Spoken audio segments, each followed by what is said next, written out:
Welcome to the Impact Room, where exceptional, diverse and impactful leadership and wisdom is shared. I'm Michelle Ansell, Managing Partner at Douglas Jackson.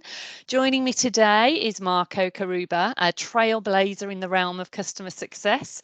Marco has cultivated an impressive career directing customer success strategies for heavyweight brands like Vodafone, VMware and Microsoft. His work has not only generated and protected significant revenues, but also set benchmarks in customer engagement across the UK and globally.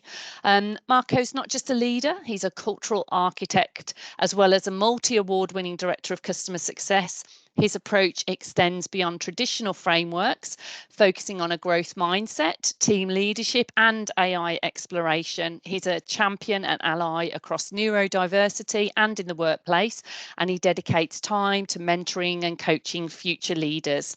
Marco's also recently announced his advisory board appointment for the customer success in the Middle East. So, Marco, welcome to the Impact Room. It's lovely to have you here with us today.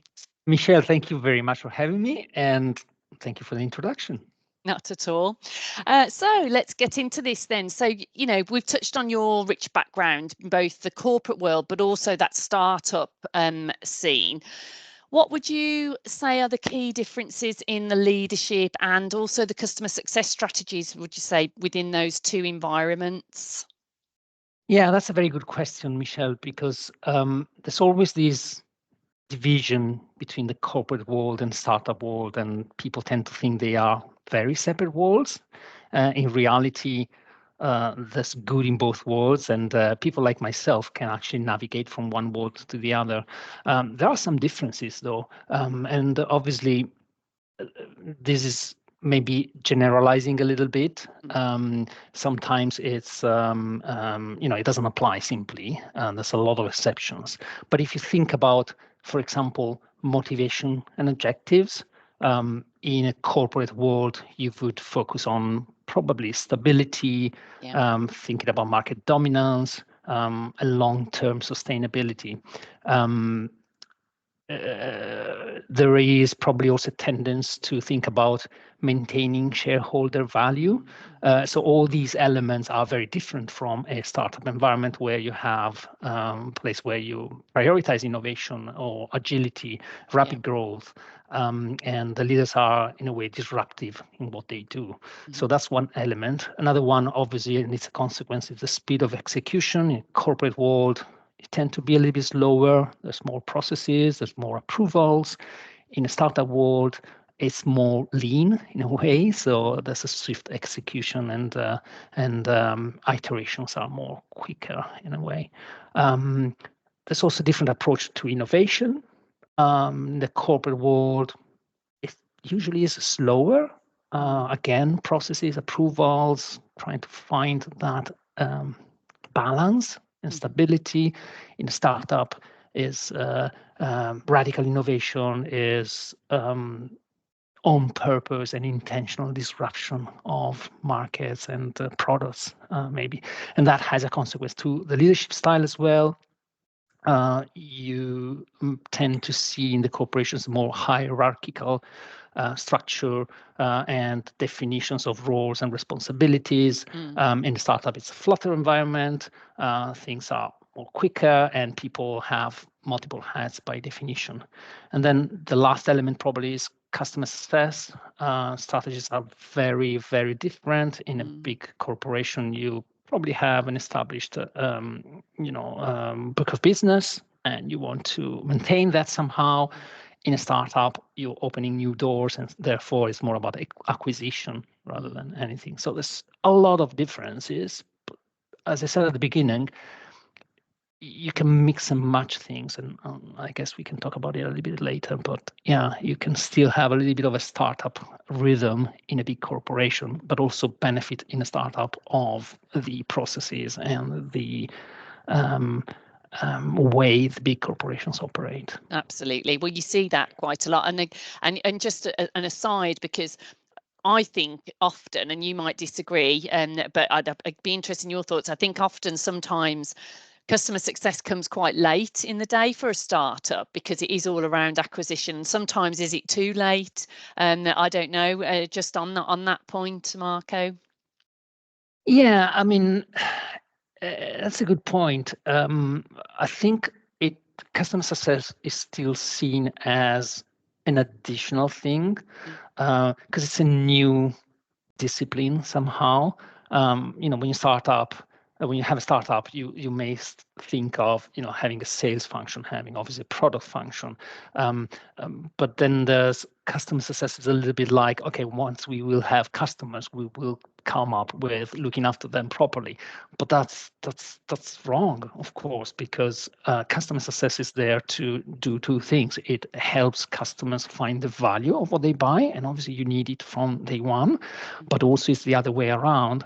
It provides a way for customers to have a voice in the development of the product. So it's very pivotal and very important and very instrumental into the success of both the customer and the company. And it should be from day one. Yeah, and it's that joined up business and customer, isn't it? That's so key, and I'm sure we'll talk more about that. So and we do speak with a lot of leaders who perhaps are in a large corporate environment, yet are attracted to that smaller scaling, entrepreneurial environment. But given the differences, they're not all successful in the move. Yes. I mean, what do you think future leaders need to understand to have a successful transition in that faster growth, that innovative, disruptor, entrepreneurial business that you've already sort of painted the picture of? Yeah, personally, I was lucky enough to land into small teams within big organizations so far. I also had my own startup, and so that's how I made a little bit of different mindset and experimentation personally. And so I find it very useful now when I am in a corporate environment to, in a way, position myself and my team so that we can have a license to disrupt. And that's the most important thing, right? So there is a movement towards your peers and above to ask for permission in a way. So it's an agreement, right? It's like, can we innovate? Can we do things differently? Can we move at a different speed?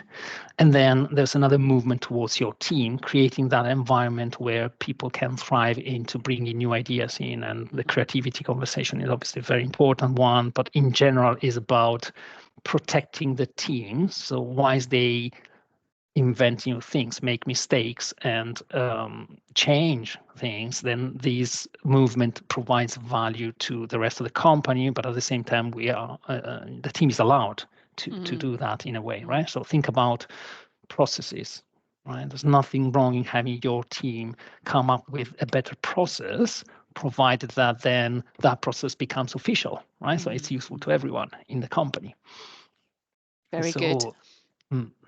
Yeah, and I think because you've got your growth, obviously the growth mindset, and we know how important that is in leaders as well, I think. And do you think maybe that's sometimes lacking? Again, I'd just be interested in your thoughts on that, because I think in a bigger corporation, sometimes you're protected, aren't you? And you don't really have to push yourself to be the best version of yourself always. But then there's nowhere to hide in those smaller companies, is there? And if you haven't got that mindset, then I think you can come unstuck. I don't know what you feel about that. Yeah, it's a very delicate conversation, because indeed there are some corporations that do not allow people to grow. And so then it becomes a question for you as an individual or as a professional. How much can you change? That's why I said, you need that okay from above to be able to disrupt. But if you think about growth mindset, which is really all about started from the idea that you don't know everything, but you want, or you're allowed to learn and grow, and you do that through conversations with other people or through experiencing things. But then as a leader, you need to enable that fully. So you want to be in an environment where you not just say, it's good to learn, it's important that we learn new things, it's important that we grow and progress, but then as a leader, you give the time and the opportunity for people to do that, right? So time is, again, about protecting your people, and there are tactics that you can use to enable those people to find the time to grow, but also it's about, having the budget for paying for coaches, learning, or maybe having a structural way. I was in a company a few years ago where you could actually have a couple of weeks every year where you would go to a different team and do a small project, and that would enable you to see different things, meet new people, and see how the others were doing things. But that was a structural thing, so everybody would do that, right? So as a leader, you need to come up with these propositions and initiatives to unleash that potential, that growth potential in people. It's not just about talking about it. Yeah, really interesting. So when is that's when you're talking about this architecting this team culture and hiring, is it? So can you talk a little bit more to that? So, again, why do you think businesses have such a tricky concept when looking at this, and obviously tech organizations as well? Yes. So somebody said culture eats strategy for breakfast, which is a very famous sentence. But what that really means is that you can have all the strategies, all the good ideas, all the clarified mission in a company, but really is about the people making it happen. And culture is the element that you need to inspire people, to ensure that people have a common direction. In fact, for example, when I have conversations about interviews, both sides, me interviewing or interviewing somebody else, I always hope that the question and the conversation about culture comes up, because to me it is very important, right? These days all companies have their values written somewhere, but it's about whether those values are really integrated in the thinking and the way people within that company operate. And these are kind of like the inspiring light that you have, right? When you have to take decisions, when you have to make things happen, if values are really there and they make sense and they are lived through the people, then you can take better decisions and everybody is on the same page. So I think creating a culture, and then we can talk about what are the values that are important, right? But things about, it's okay to make a mistake, or I want to create an environment where there's psychological safety in a team so people can speak up and be themselves. These are the kind of values I'm talking about. If those are instilled and lived within a team or an organization, then it's a pleasure to be and work many hours in that organization, and people can make things happen this way. Interesting. And like as a leader, when we talk about culture, the business has a culture, let's just say. How important do you think it is for every leader to have their own culture, or is that possible, do you think, that you can sort of develop this culture within a culture, and then the importance of that? I think there is, so part of, when you join a company, you need to have some or most of the shared values that you believe in, right? So let's say, for example, simple example, diversity and inclusion. Everybody talks about it.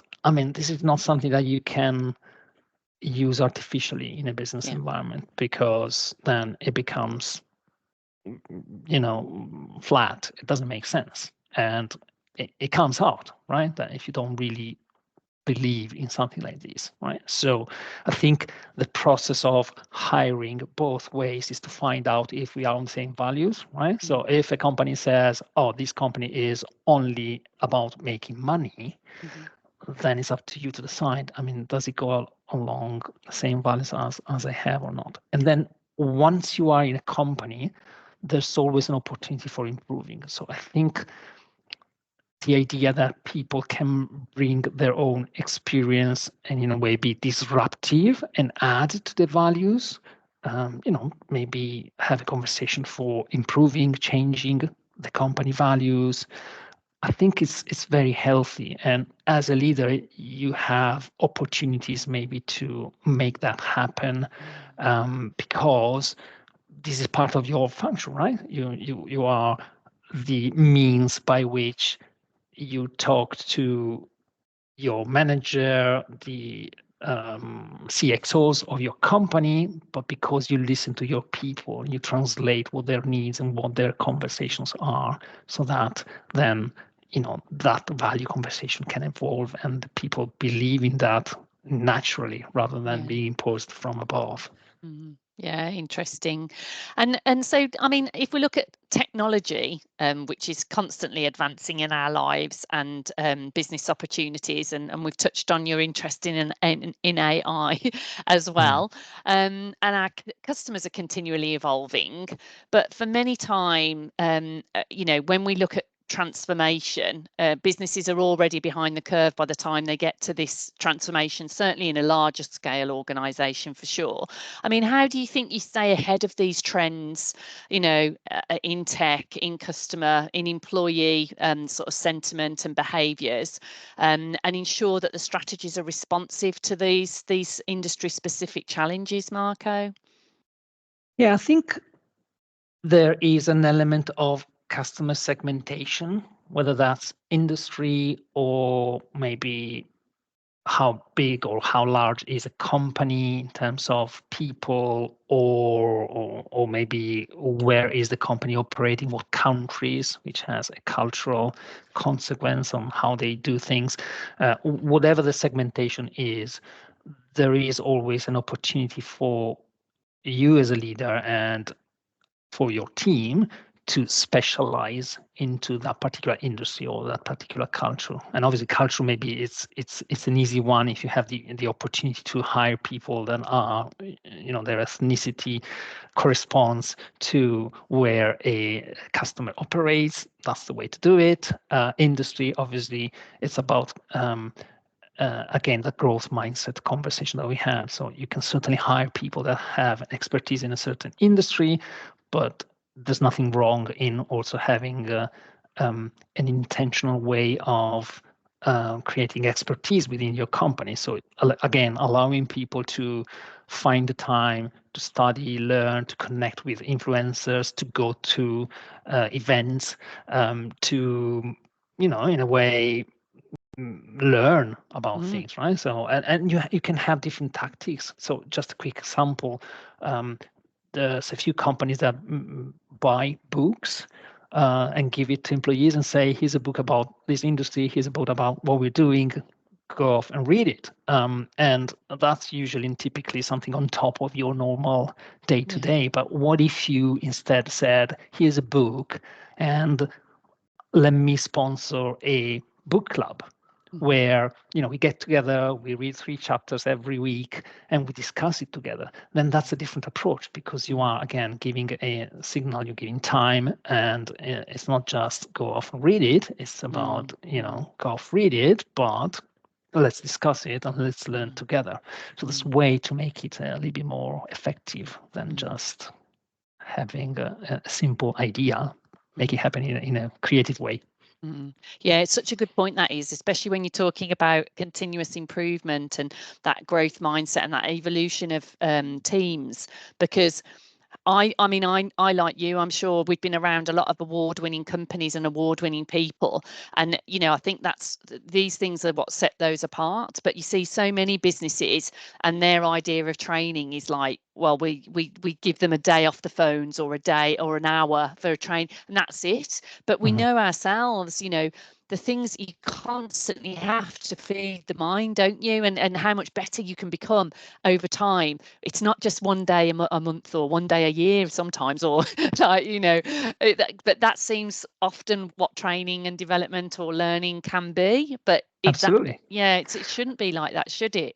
Yeah, think about creating an initiative around shadowing people, right? You want to learn about, customer success. There's a lot of conversation about customer success going towards more of a business conversation, right? So it would be ideal if you could structure an initiative around shadowing salespeople. Why not, right? Yeah. So that's a practical way, helps in the team building as well. Yeah. But it's very different from, here's a training, and after 1 hour you tick that you've done a training. or creating a sponsorship program, right, where you actually get people into a real business situation and help them to extend their network, having conversation, meeting mentors, and enabling them for a different way in their career. But again, it's different than just go off and read a book, right? It's about tapping different elements that helps. Some really good points there. And, you touched on it there, but customer success, I mean, it's similar to customer experience, both maturing functions, although customer success is probably younger even than CX. And CX is really struggling to hold its ground and see the value. And I know you've talked yourself that not every company fully grasps the value of customer success. So, I mean, what do you think the future holds for the field, Marco?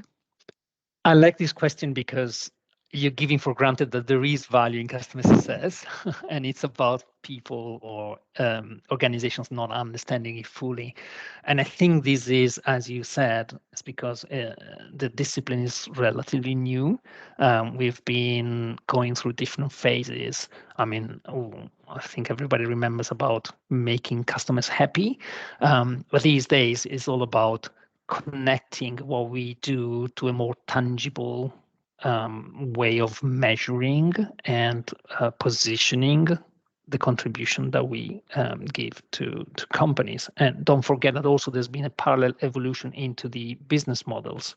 So SaaS, which is the model where customer success more naturally fits, has been very popular, but it was not so popular 5 years ago. So there's been an evolution in the industry and in the way we run businesses overall. So I think, and this is one of the conversations that as a leader I keep having 360 degrees, is how do we actually apply the same customer success methodologies to ourselves, right? How do we sell the value of what we are doing but also for customers. And lately, that value has revolved around revenues. So we've been positioning ourselves more and more into being the kings or queens of the revenue conversation. And obviously, this is not something that we can do alone. Revenue has been more and more important. See, companies present and position revenues in their conversation for investors, for example. So it's been one of those elements more and more important. And I think customer success has been rightly connected to how do we keep those revenue, how do we increase revenues, and that also buys a seat at the table of the important people. So it's a growth into the respect and the positioning of what we do. Excellent, thank you. And then when we look at sort of you're the sort of champion and passion the world of DEI, and I know you're a champion for neurodiversity, and you were posting a fair bit on International Women's Day recently as well around allyship and supporting underrepresented groups. Would you like to talk a little bit about how you feel that is important then, and how you feel customer success and the tech community, because obviously the STEM community really has difficulties attracting more diverse talent. What would you say to that, Marco? Yeah, there's a couple of things. I mean, first of all, it's not me saying that diversity and inclusion is important to the health of a business. There's a lot of studies and a lot of numbers that speak up for themselves. Having a more diverse team helps the business tackle problems in a more efficient way, and that then means more ability to serve your customers, more revenues, and all these lovely things. So that's one element. The other element is that diversity and inclusion, or maybe you should call it inclusion and diversity, because diversity is, in a way, you can artificially increase it, and it's quite simple, right? Through the process of hiring people, you can increase the diversity of your team. But then it's inclusion, which is the challenging bit. So and again, there's a lot of ways of doing it in a more proper and efficient way. But then the other point here is that as a leader, it's something that you can't really fake. I mean, diversity inclusion is something that you either corresponds to the way you are, or it becomes immediately evident that it's something which is not, something you believe in, or it becomes something fake. So to me, over the years, because I have a passion about diversity inclusion, maybe it's because I've always been curious about the point of view of other people. Think about neurodiversity. It's simply, to me, a different way of thinking, different way of operating, and those opportunities I had to welcome neurodiverse people into my conversations, my team. It's always been positive because it was an opportunity for me and the others to learn new ways. And this is so precious and so amazing.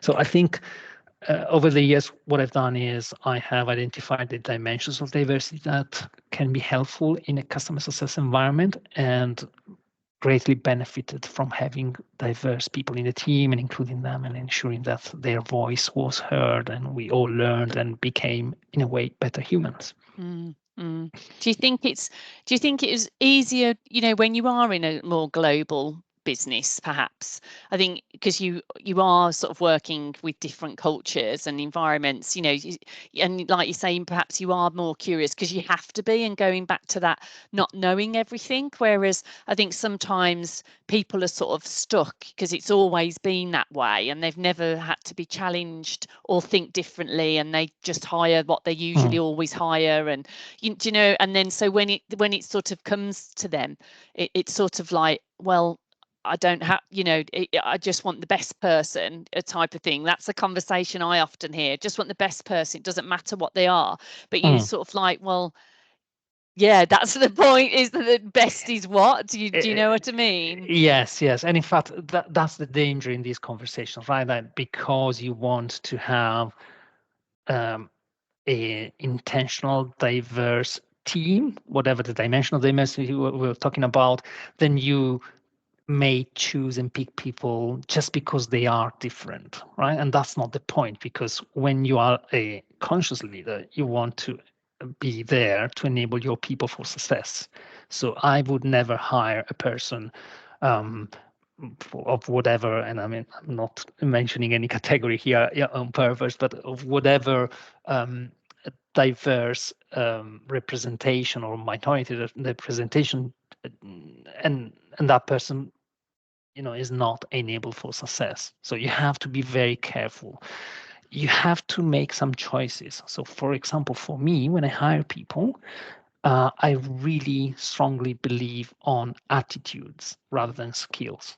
I know the skills we can teach to people, and I'm happy and prepared to invest time and energy into ensuring people gain those skills. And here it may be the difference, right, between a corporation and a startup. In a corporation, you may have that opportunity to spend a little bit more energy and time.